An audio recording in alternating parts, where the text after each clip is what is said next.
Hi, I'm Suzie. What is tiki? Is it Hawaiian? I really didn't know the difference between tiki and Hawaiian. Is tiki Hawaiian? So when I looked up on the internet for tiki, I realized that it was a mythology. And in regards to mythology, tiki was the first man created by Tan, whoever Tan was. Maybe he was a god.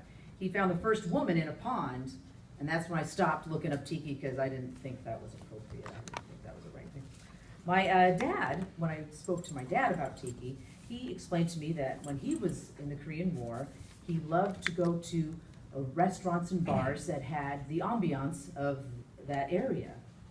And when I was a child, he would go to these decorated places, my sister and I, and my mom. And when you walked in, you would hear the music, and it would take you back to a time that I never knew about. It was different music I never heard on the radio. And I would be overcome by the music.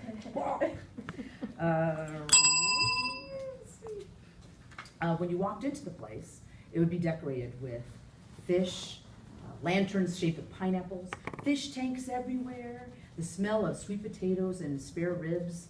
Very strange. I'm sure they don't have that in India. But they had tropical rum drinks that they would serve you in tiki mugs. And in these tiki mugs, you could buy them and take them home. And then people would start to collect them. My parents would give me their swizzle sticks, and I would get to keep the mugs sometimes, put my Barbies in them. And let's see. So as a child, my sister and I would watch the fish tanks and stuff like that. Even when we went to Disneyland, there was the Tahitian Terrace, where we'd have to eat there. No matter when I went to Disneyland, had to eat the Tahitian Terrace, where the hula dancers would, of course, pick my dad, because he was a ham, and they'd pick him up to go dance with them, put the grass skirt on him, and he would be part of that situation too.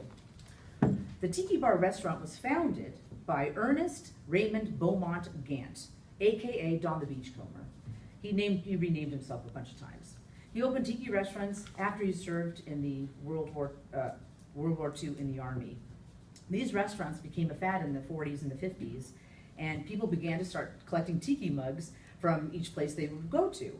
And it was a place of conversation. Oh, where did you get that tiki mug? Oh, look at the bottom, and hey, it came from Don's, or hey, it came from Trader Vic's. Trader Vic and Don's, the Beachcombers, were two people, and they were amicable rivals because they both fought who invented the first Mai Tai. Other restaurants followed. Kelbo's, which was on Pico and Sepulveda, which is now a strip bar. Bahuga in Rosemead, which is now a Chinese restaurant, and they actually got rid of the fish. That was Rufus, who had been there for 17 years. Tonga Hut in NoHo in North Hollywood is still there, and these are the restaurants my parents used to take me to.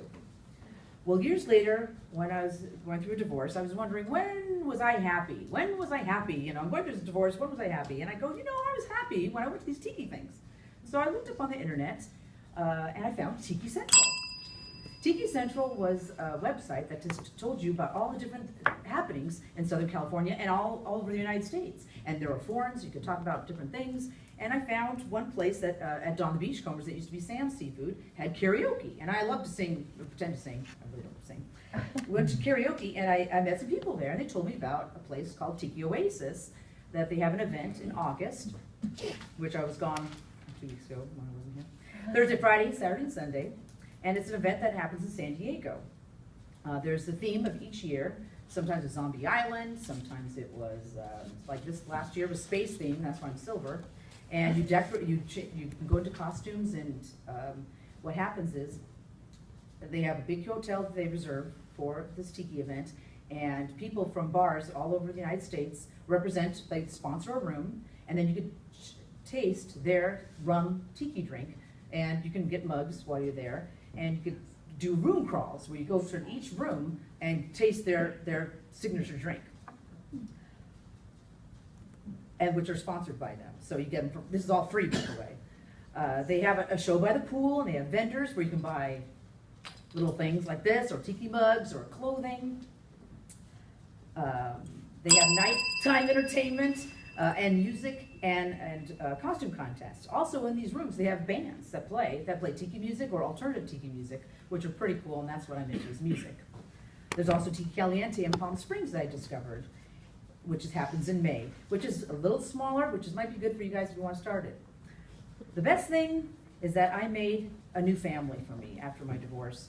I found friends that we all have something in common. I'm not Hawaiian, I'm Tiki. Some of the restaurants my parents took me to have closed, like I told you, Kelbo's and Bahuka. Tahitian Terrace, also Disneyland is no longer there, it's now Aladdin.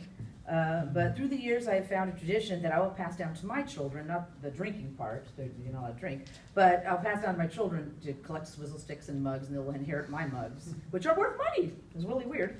But they will know what Tiki means and what it meant to me. Thank you.